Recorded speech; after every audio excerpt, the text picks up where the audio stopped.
Arqueomanía. Bienvenidos a Arqueomanía. En algunos de nuestros programas hemos conocido diversos museos arqueológicos provinciales que nos muestran la arqueología desde el Paleolítico hasta la Edad Media.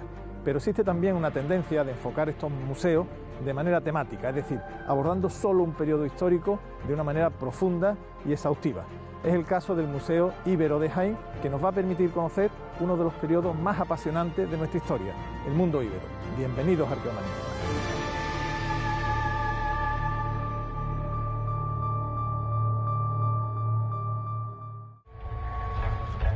Fragmentos.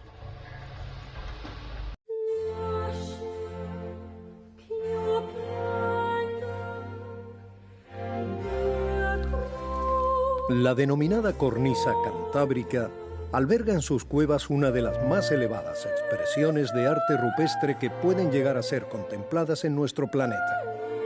La humanidad ha decorado siempre cavernas y abrigos, en todo tiempo y lugar desde hace unos 40.000 años, quizá más. Hemos tenido la ocasión de ver y filmar cuevas tan importantes como la Garma, Tito Bustillo, El Castillo, Hornos de la Peña o La Pasiega. En Euskadi, la política de conservación es diferente, lo que no es óbice para buscar una solución de compromiso que permita a los espectadores disfrutar de una parte de su magnífico y genuino arte parietal rupestre. Que la cueva de Santimamiñe fue una prueba piloto que ha demostrado que esa funciona muy bien, es utilizando las nuevas tecnologías para difundir los valores que tiene una cueva, ¿no? Y de este modo ser responsables en la medida en que nosotros gestionamos un legado que tiene que ser disfrutado también por las generaciones venideras, ¿no? En Vizcaya preferimos no someterle a una gran tensión a una cueva, sino utilizar otra serie de instrumentos como puede ser la tecnología para que la gente pueda disfrutar de los valores que tiene la cueva, ¿no? Al igual que en Cantabria y Asturias, las pinturas paleolíticas de Euskadi son patrimonio de la humanidad. Estamos hablando del mismo arte y de los mismos autores. No son muy diferentes en lo que es el contenido histórico, no son muy diferentes del resto del Cantábrico Oriental y del mismo Cantábrico. Las manifestaciones materiales, las estratigrafías dentro de las cuevas son parecidísimas. Que la prehistoria vizcaína es exactamente igual en fases, periodos y culturas que el resto del Cantábrico. No hay grandes diferencias. Una de las líneas de trabajo actuales en el País Vasco consiste en la colaboración de las administraciones, los investigadores y diferentes grupos de espeleología para detectar cuevas con arte rupestre. A partir de hace 6 o 8 años para acá, a base de búsqueda, básicamente de búsqueda y de interés por vincular a otras personas, a otros colectivos en la búsqueda, pues prácticamente se ha cuadruplicado el número de cuevas con arte paleolítico y se ha llenado ese hueco que nos diferenciaba del resto. El esfuerzo está dando frutos tan espectaculares como la cueva de Arminche.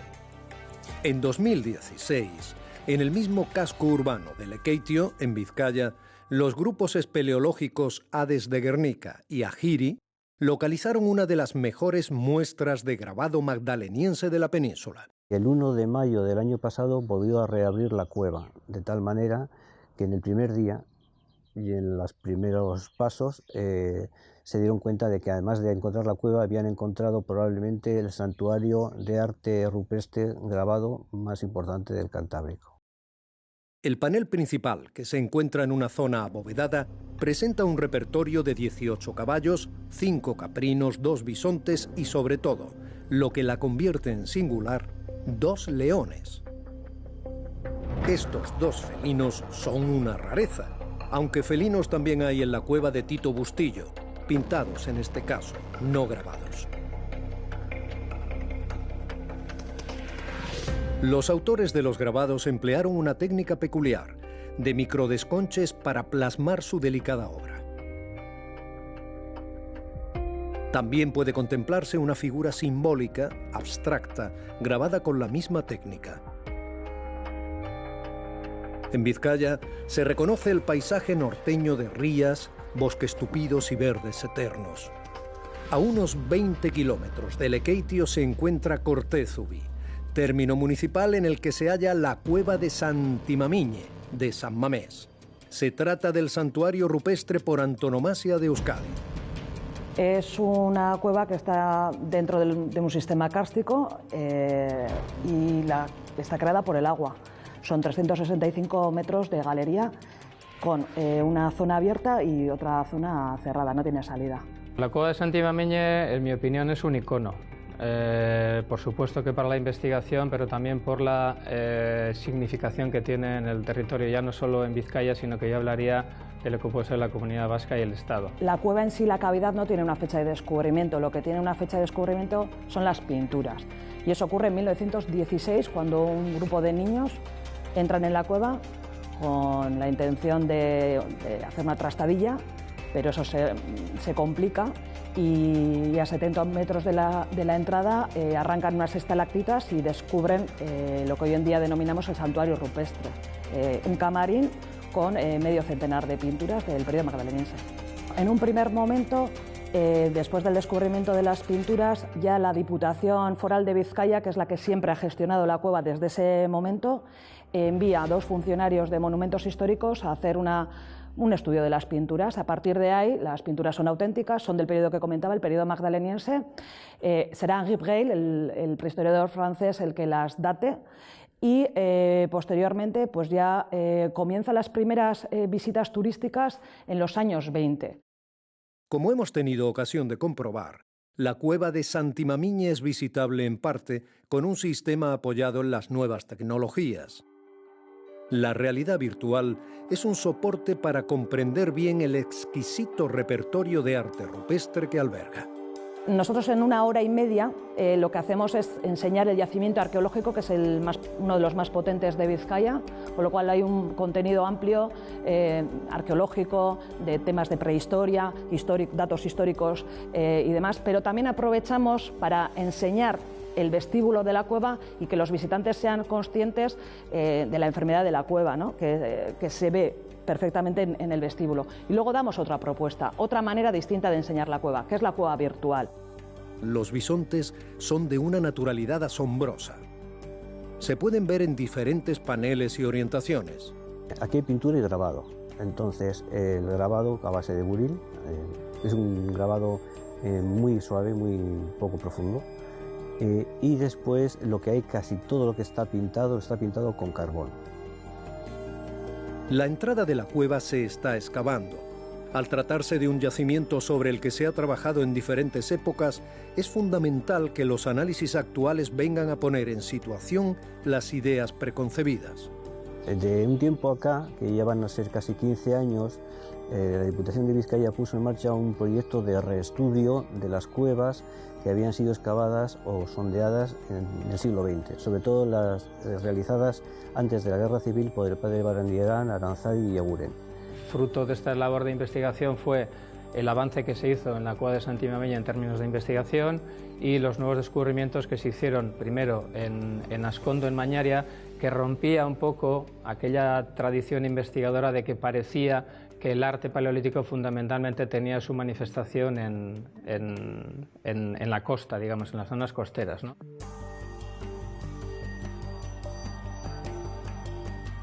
Tiene un recorrido de casi 26.000 años, desde el nivel más potente, porque además tiene 2 estratos fuertes, es el magdaleniense, casi son 1,20 m de grosor. Y por encima están todos los niveles pospaleolíticos, que incluso llega a tener nivel romano. El nivel romano en las cuevas de Vizcaya es muy frecuente también. Y por debajo tiene todos los niveles previos hasta prácticamente un nivel con restos paleontológicos, pero sin ocupación humana. El patrimonio rupestre del País Vasco, como el cántabro, el asturiano y el del suroeste francés, es un regalo para toda la humanidad y parte inalienable de su pasado común.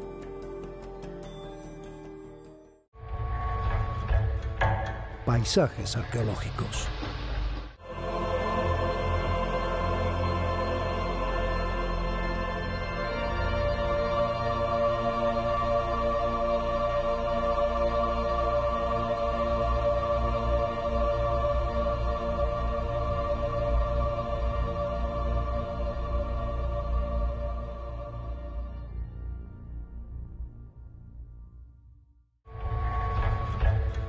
Arqueomanía. Cuadernos de campo.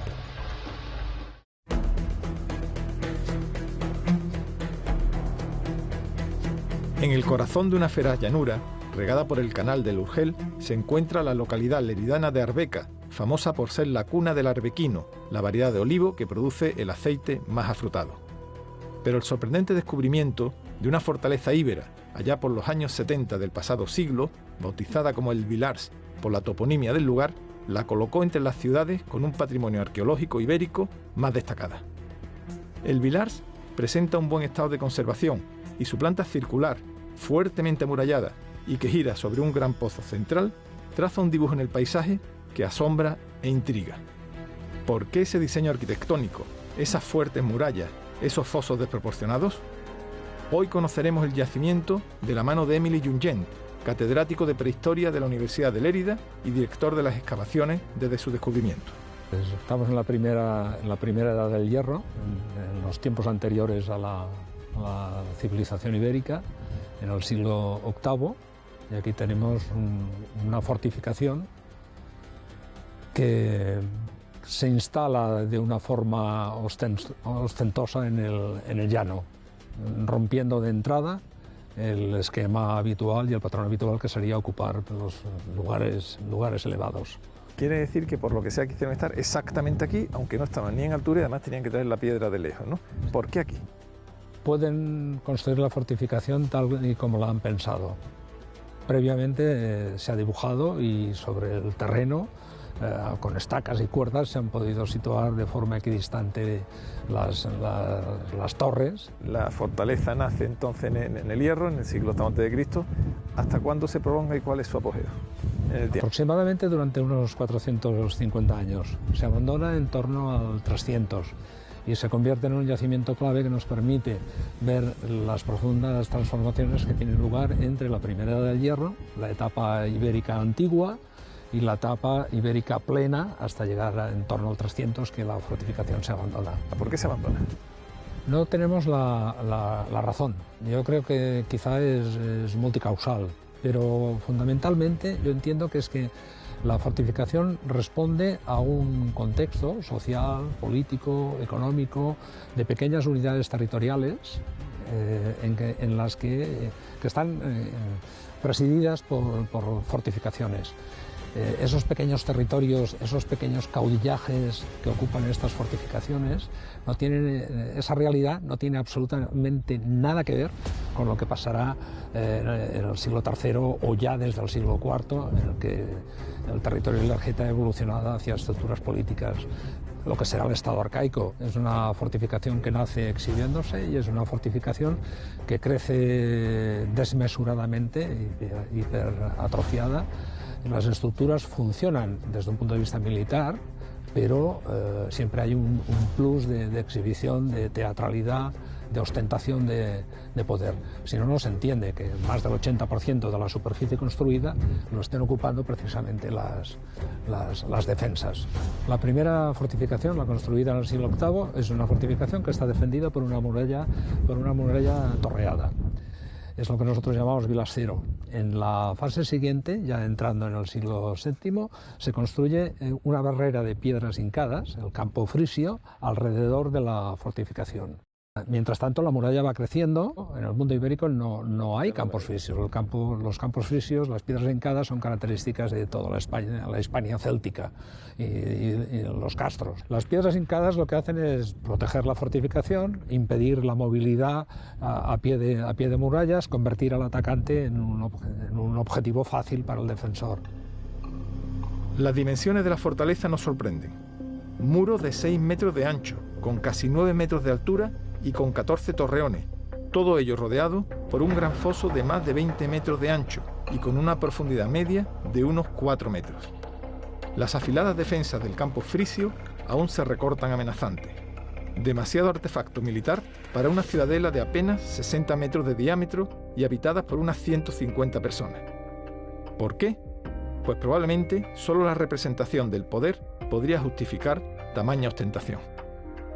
Crían caballos y lo sabemos, aparte de restos de equidos, fundamentalmente porque se practica un ritual que consiste en enterrar los fetos de caballos debajo del pavimento de las casas.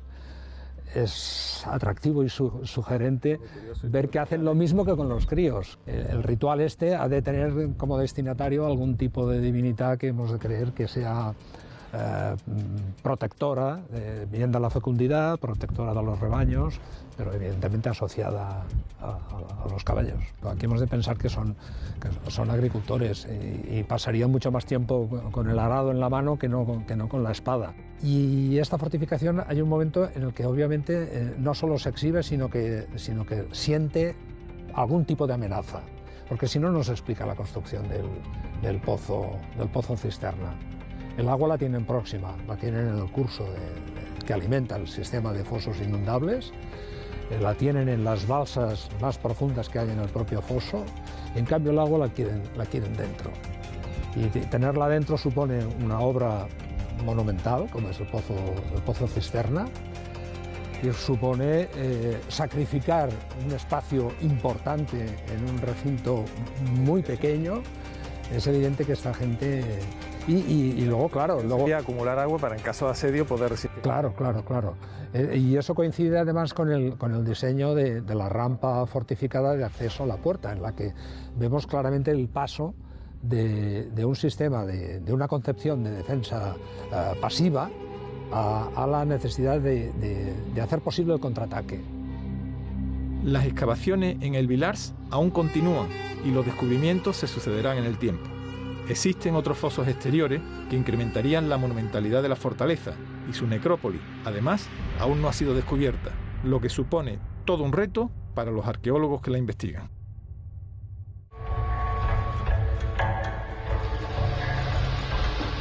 Yo soy Antonio López Valcárcel, soy historiador. Soy Julio Cuenca Sanabria, arqueólogo, director, científico y coordinador externo del proyecto de Risco Caído y los Espacios Sagrados de Montaña de Gran Canaria. Historias de la arqueología.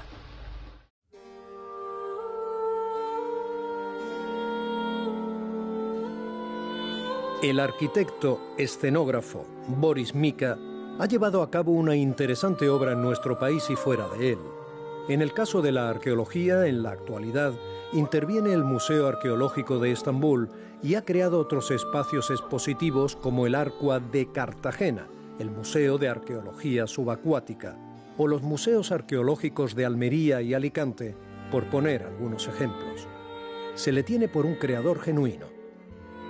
Es por eso que ha recaído sobre sus hombros la puesta en escena de la exposición temporal que ha servido para abrir el nuevo Museo Íbero de Jaén, inaugurado por Su Majestad Felipe VI el pasado 11 de diciembre de 2017. El edificio, que es de una gran dimensión, dispone de más de 11.000 metros cuadrados para zonas expositivas. La primera temporal ocupa unos 500 metros cuadrados. Bajo el título La Dama, el Príncipe, el Héroe y la Diosa, Arturo Ruiz, Manuel Molinos y Boris Mika nos presentan una lectura compleja pero muy atractiva del mundo de los íberos. A través de 4 cráteras griegas, Hércules protagoniza un relato que sirve de armazón narrativo a la exposición.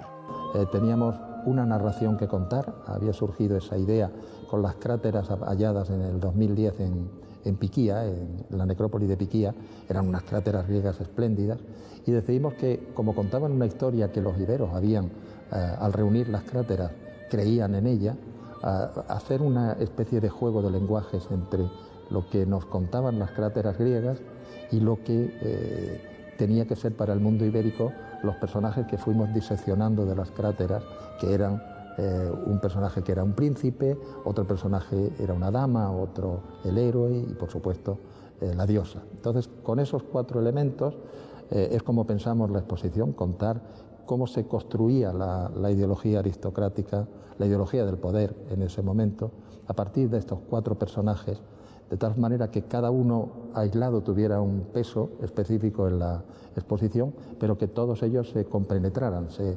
conjugaran para mostrar una historia de presentación de la cultura ibérica. Es un conjunto de cráteras de finales del quinto, principios del cuarto, y nos va mostrando, por un lado, dos cráteras muestran dos escenas, una masculina y otra femenina, una que corresponde a Heracles montado sobre un centauro en una fiesta, seguramente vinculada con el matrimonio, y otra que es Helena en el baño purificador y ante Afrodita, también previa a la boda. La tercera crátera nos refleja una boda, un matrimonio.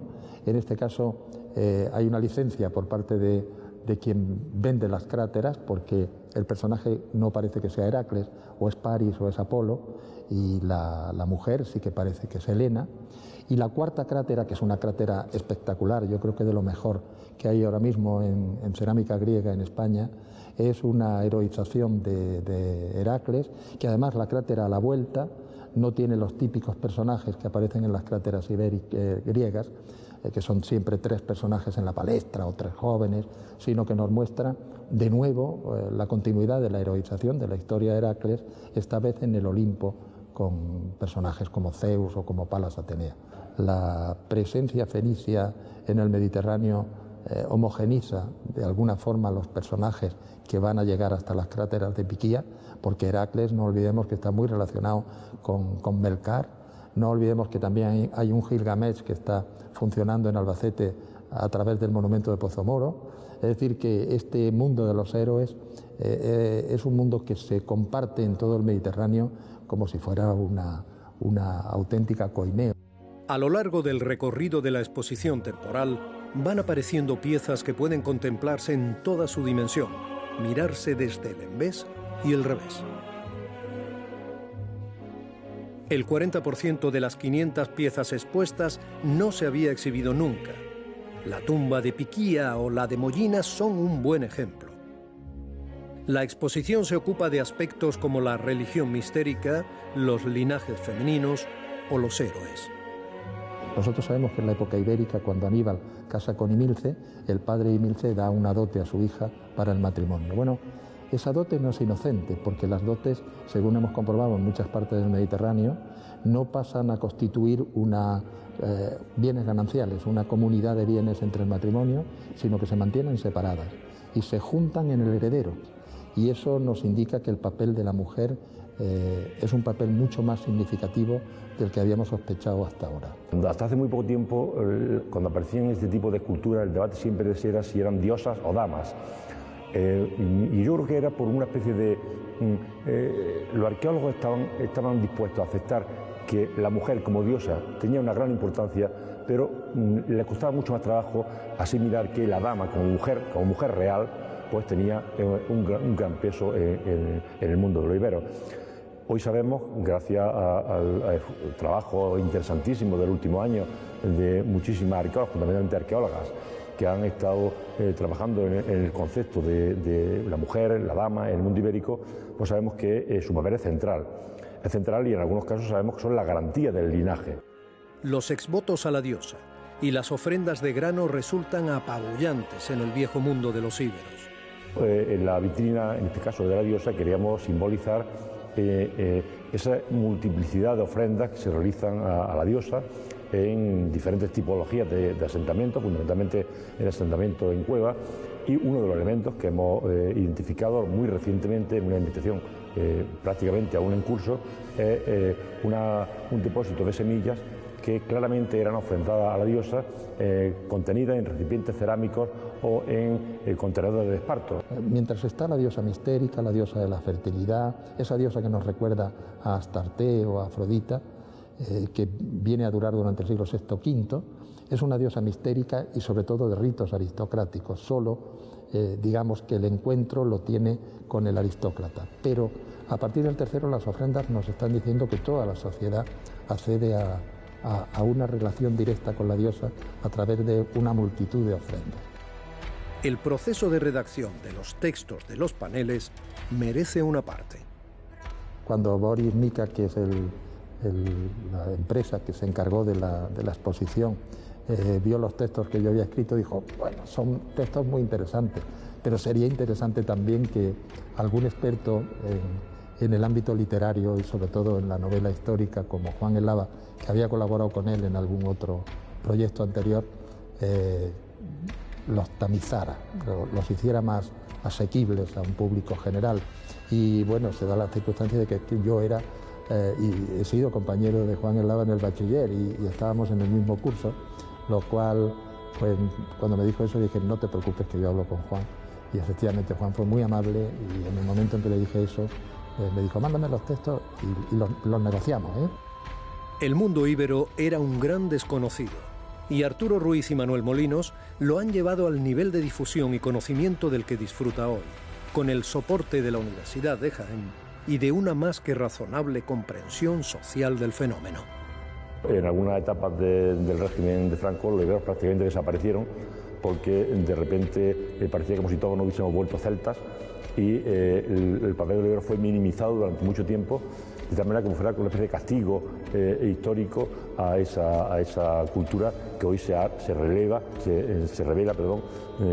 tan importante, tan impactante como tan alta cultura mediterránea, y fue prácticamente ninguneada durante mucho tiempo durante el franquismo. De alguna manera, estos veteranos investigadores ponen un broche de oro a su trayectoria con esta necesaria instalación museística y con los equipos científicos que han puesto en marcha en el Instituto Universitario de Arqueología Íbera. La construcción de esta casa para los iberos, que es el museo, pues yo creo que es la guinda de esos 40 años de investigación, ¿no? El edificio del nuevo Museo de los Íberos está edificado sobre la antigua prisión provincial de Jaén, de infausto recuerdo. La metáfora se hará más sólida a medida que el nuevo museo articule la vida cultural jiennense. Había sido una cárcel muy característica, muy famosa además por el tema de los presos políticos y el hecho de que un espacio de dolor, verdaderamente de tortura en algún momento y de muerte incluso, que se acabe convirtiendo en un espacio cultural, yo creo que eso nos gusta a todos, especialmente. Porque la génesis de esta nueva instalación ha tenido un importante empuje ciudadano, un impulso que ha resultado clave. El nuevo Museo Íbero de Jaén es un museo temático, al estilo del Museo de la Evolución Humana de Burgos. De alguna manera, se constituye en el epicentro de los estudios y muestras sobre los íberos. Pretende tener una gran actividad. El museo será una realidad dinámica, creciente en cuanto a las colecciones, pero también cambiante en cuanto a la información y al discurso que puede albergar. Este edificio permite aunar difusión, cultura, conocimiento e investigación. Los fondos del nuevo museo estarán conformados por la sin par colección íbera del Museo Arqueológico de Jaén, aunque contará con importantes repertorios de otras provincias de Andalucía. Pronto podremos ver los conjuntos de Cerrillo Blanco o El Pajarillo en estos espacios, que hoy claman por dar cobijo a las damas, los héroes, los príncipes y las diosas que habitaron el sur peninsular desde el siglo VII a.C. hasta la llegada de Roma. El viejo rey lobo encontrará su lugar definitivo aquí. En el nuevo museo se expondrán 3.500 piezas de forma permanente y se hará un corpus de conocimiento gracias a la celebración de congresos y otros eventos. El meridiano de los íberos pasa, desde ahora, por Jaén.